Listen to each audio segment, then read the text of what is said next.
నీకింత కడుపు నొప్పా? నువ్వు మళ్ళీ బయటకు వచ్చి ఇవాళ ఆయన తోలు తీస్తా అంటు. తోలు నాది కాదు కానీ ఆ షేక్పేటలో మటన్ కొట్టు మస్తాన్ ఉంటాడు. ఆయన రోజు మేకలను కోసి మండి నడుపుతుంటాడు. ఆయన చెప్పిన కేసీఆర్ ఖాళీగా ఉన్నాడంటనే తోలు తీస్తాడంట.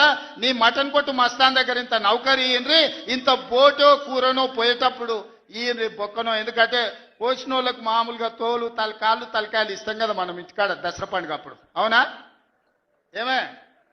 ఏం శివకుమార్ రెడ్డి, మన ఇళ్ళల్లో పండుగ పూట వచ్చి ఆటను కోస్తే కాళ్ళు తలకాయ కోసినోనికి ఇస్తాం కదా.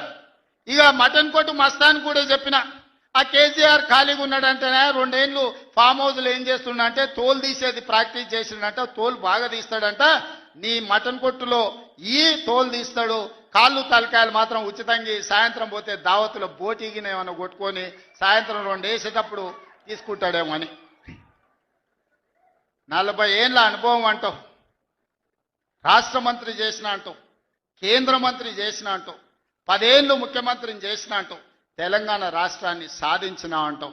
నేను ఆడ ఫ్యూచర్ సిటీ కడుతున్నాను అంటే తొక్క తోలు వాడెవడో వస్తాడంటే వంతారనా బొంతారనా ఇవనే ఒక మాజీ ముఖ్యమంత్రి స్థాయిలో మాట్లాడే మాటలు మాకు రావనుకుంటున్నావా?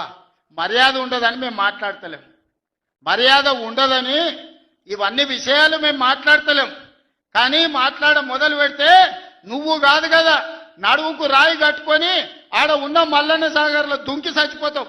మల్లన్న సాగర్ కాకపోతే రంగనాయ సాగర్లో మెడకు తాడేసుకొని ఊరేసుకొని చచ్చిపోతావు. చంద్రశేఖరరావు గారు, నన్ను గెలకకు. నేను అన్ని చూసిన. ఎక్కడి నుంచి వచ్చిన? నేను నల్లమల్ల అడవుల నుంచి వచ్చిన. జడ్పీటీసీ గెలిచిన, ఎమ్మెల్సీ గెలిచిన, ఎమ్మెల్యే గెలిచిన, ఎంపీ గెలిచిన, తెలంగాణ రాష్ట్రానికి ముఖ్యమంత్రి అయినా అమాం బాపత్ గాని కాదు. అక్కడి నుంచి వచ్చి అమెరికాలో అంట్లుదోమ వస్తే అయ్యపే చెప్పి మంత్రి అయినోని కాదు.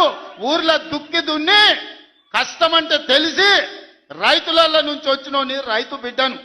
నాతోని తమాషాలు చేయకు. దుబాయ్ పాస్పోర్ట్ బ్రోకర్ల దందా చేయలే, రియల్ ఎస్టేట్ బ్రోకర్ దందా చేస్తుంది ప్రభుత్వం అంటున్నాడు. రియల్ ఎస్టేట్ వ్యాపారం పెంచుతుంది, రియల్ ఎస్టేట్ ఆదాయాన్ని పెంచుతుంది, రియల్ ఎస్టేట్ అభివృద్ధిని తీసుకొస్తుంది. నీ కొడుకేమో హైదరాబాద్లో రియల్ ఎస్టేట్ వాడిపోయిందంటావు. నువ్వు వచ్చేమో ఈ ముఖ్యమంత్రి రియల్ ఎస్టేట్ దందా చేస్తున్నాడు అంటాడు. ఇదేమన్నా పాస్పోర్ట్ బ్రోకర్ల దందానా? నేను ఎవరినేం దుబాయ్కు పంపుతా అని మోసం చేయలే.